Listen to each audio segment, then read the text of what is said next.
Of course, all eyes, not for the first time, on Saudi Arabia tomorrow, because that's where it all seems to happen these days. AJ goes in against Francis Ngannou, the man who put Tyson Fury on the seat of his pants, but then didn't get the verdict and lost the fight. Tomorrow, AJ goes in against Ngannou, as well as a whole bunch of other fights, which we will come to. But of course, all eyes on Ngannou again, and the story and the rise of this fella is both bewildering and intriguing. I'm delighted to welcome along with Spencer, myself and Simon, former welterweight MMA fighter and PFL Director of Fight Operations, Dan Hardy, to the show. Dan, good afternoon. Did you ever envisage that someone from your sport, Ngannou, would be playing such a major role in boxing? You know, I honestly thought it was only a matter of time. I mean, you know, we dabbled obviously with the McGregor-Mayweather event, but this at heavyweight seems far more interesting. You know, because these guys can change the face of a fight in one punch.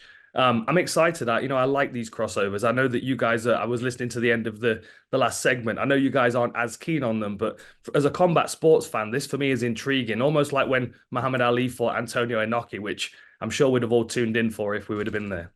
Dan, I agree with you. Like, I don't mind these crossover fights as well in the heavyweight division, because we know what the heavyweight division brings. One shot can change it all around. We know that Francis Ngannou, his backstory, where he comes from, getting in the boxing ring, he will gamble, he'll roll the dice, and he'll take it straight to Anthony Joshua, and then we see what happens, you know. And so it is an intriguing fight. It's not like when we saw McGregor box Mayweather, because there you're just talking about levels. You know, the lighter guys, it becomes more technical, but with the heavyweights, anything can happen, and Ngannou has proved that he can hold his hands up.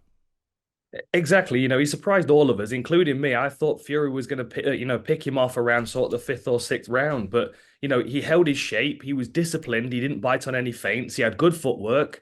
And I thought he managed his energy very well for a guy that was making his pro boxing debut and didn't know whether he could go 10 rounds with one of the best that's ever done it. I thought he looked absolutely fantastic. And of course, you know, he didn't come out with the victory, but just the fact that he got in through the ropes and was given the opportunity from the MMA perspective was a pretty big victory. And I think he held his own. And I think going into this next one, AJ for me is a better opponent for him stylistically. And I also think that the confidence of a 10-round fighter in Ngannou is going to be more active this time around, and look, AJ's waking up tomorrow morning with the idea of fighting a guy that's 0-1 in professional boxing. He could fall off the biggest cliff of his career. That for me alone is intriguing. I like the fact that he's taking on this challenge to make a statement to Fury, and Ngannou's the guy that he has to do it against. Dan, what does this say through the prism of combat sports about the two disciplines? Because, you know, I spoke to Leon Edwards the other day, and I've spoken to various professional fighters about getting into the octagon. I think it's universally accepted that if a boxer walked into an octagon, he wouldn't last very long. Whereas a UFC guy going over to the boxing world is now making a swave. So it's almost a one-way transaction that UFC, through the prism of combat sports, is a multifaceted environment, and boxing is very one-dimensional as a result.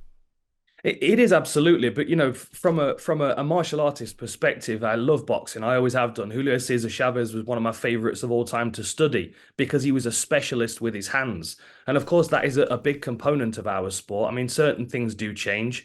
You know, we go from 90-degree angles in the corners in a boxing ring to 135 degrees in an octagon. So, you know, you have to be a little more subtle with your footwork in MMA, but you also have to control your feet because we don't wear boots. Like we saw Clarissa Shields fighting in Saudi Arabia the other week, and you know she didn't look as clean and as tidy a striker in MMA because she was traveling into the clinch. It's a very, very different thing, and you know anybody that crosses over from one sport to another, regardless of whether it's MMA to boxing or vice versa, that they have my respect because you know they're doing it on the biggest stage in the world. But your guys can cross over. Boxing can't cross over the other way. We can. I mean, James Toney tried to, of course. It didn't work out too well for him. But, you know, you've got to remember, in mixed martial arts, we're not specialists with our hands, but we are specialists with many, many other ranges of the game. Like, a lot of boxers would be completely dismantled if we just added low kicks in. Like, I could find a kickboxer right now that could dismantle some good heavyweight boxers if he was allowed to kick them in the legs. And then you add in knees and elbows, and you add in wrestling and takedowns and all the plethora of submissions that we have options. we have a lot more to learn when it comes to skills than boxers, but boxers are far more refined in one skill set. So for us to raise our game to that level of boxing is very, very difficult. As we saw with McGregor Mayweather, the point that Spence made was correct. Heavyweight is different because one punch can change a lot. And we saw that in the last fight with Ngannou. And nobody punches like Ngannou. I don't think there are many people as strong as him in the clinch as well. And I think that that's an interesting problem for boxers to try and solve. I know you said, Dan, that Joshua's style could be advantageous to Francis Ngannou. In what way? Well, you know, AJ, you can't disrespect his skills in any way. He's a fundamentally sound fighter. He's very crisp. He's very sharp. He's an excellent athlete. You know he's going to come in well prepared. But I don't think he's quite as tricky as Fury. There was a risk for Ngannou going into the Fury fight that he was going to be swinging for his head and not really landing anything. You know, the trickiness of Fury was going to be really problematic for a pro debutant as a boxer. But with AJ, and, you know, technically, I think it's a good matchup, but also, you know, psychologically, AJ's not the kind of person I think that can pick himself up off the canvas like Fury does in that kind of situation. You know, you don't know how AJ is going to feel. First of all, when his eyes open on fight day and he realizes what he's got to take on and how far he could fall if he fails, you know, and we know that Fury can pick himself up. He can dig himself up from a hole in the ground and get back to world-class form. I just wonder whether the psychology of this one could sway it in a different way. Wow, it's interesting. Fraser Clark was suggesting that it's somewhat unfair that someone like Ngannou gets a couple of shots at this level, whereas for boxers, he's not including himself in this, obviously, at this stage in his career, but for other high-profile boxers, Dan, they've now got to take their place in the queue further back than they would have wished. Has he got a point? Absolutely, he does. Look, I understand. I understand exactly the point that a lot of boxers and boxing fans and you know, and journalists make. But the reality is, I know a lot of people that didn't watch the fight with AJ against Helenius or Wallen.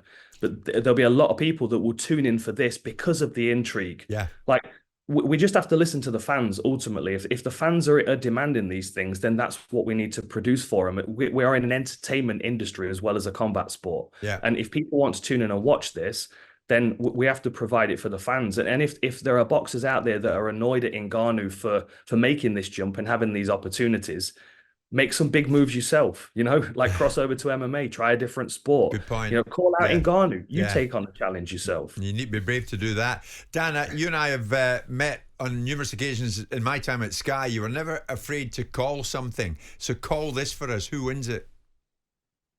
I'm going to lean towards Ngannou. I bet against him last time. I thought Fury was going to get to him in the second half of the fight. I honestly feel like this is a much better fight for Ngannou. And I think now he's got that 10 rounds of confidence. He's going to open up with more activity. I mean, potentially that could make AJ's life a bit easier, you know, more pockets for punches to get through. But I'm going to back Ngannou this time around. I think he's going to land the meaningful punches, even through the guard of AJ. I think he's going to rattle his confidence. And I think if AJ hits the canvas, he doesn't get up the same person as he was at the start of the fight. I'm not saying necessarily Ngannou is going to be able to stop him, but I do think he can do enough damage over the fight to win a decision if it goes the distance. Wow. Okay.